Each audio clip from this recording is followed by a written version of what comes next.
Not only is slavery one of the most common,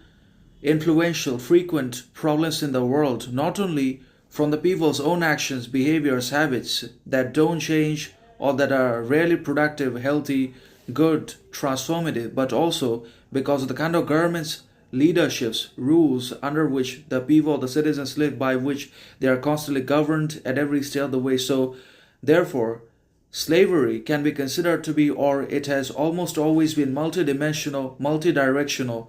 and dynamic in nature, and much more complex, chaotic, and difficult to understand than it appears to be on the surface, or than we confuse or understand or anticipate it to be, because it comes not only from our own mindset, psychology that follows through our actions, behaviors, habits,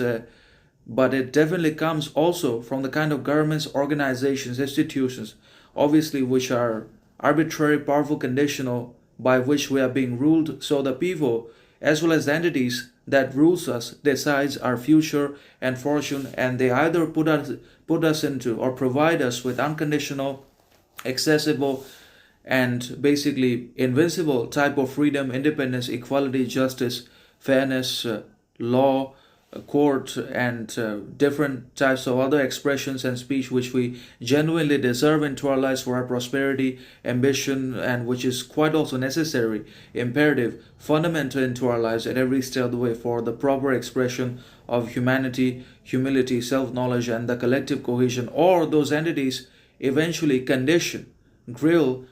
grind, and control and enslave us so much, so many times, and in so many conditions and directions and aspects that ultimately we lose all freedom. We are tired, exhausted, fatigued, psychologically, practically, reasonably, and we fall into slavery, or they directly enslave us by putting us into jails for resistance, for rebellion. So,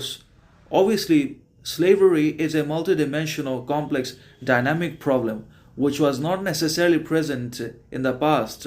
It's not always about being in the past, but it's about being in the present, that we are not utilizing our thinking, freedom, independence, free will, and other God gifted capacities and universal gifts and powers and talents with which we're bestowed, that we are still not thinking. And that is the most thought provoking thing or thought in our time, that we have lost absolutely all capacities and capabilities for humility, humanity, self knowledge, mutual respect, trust, authenticity, and that we don't exercise anymore any sovereign thinking, independent reason, free action, but it's all repetition, imitative, pretentious behavior alongside stupidity, which makes it much easier for the government to exercise its tyranny, to basically establish its control over ourselves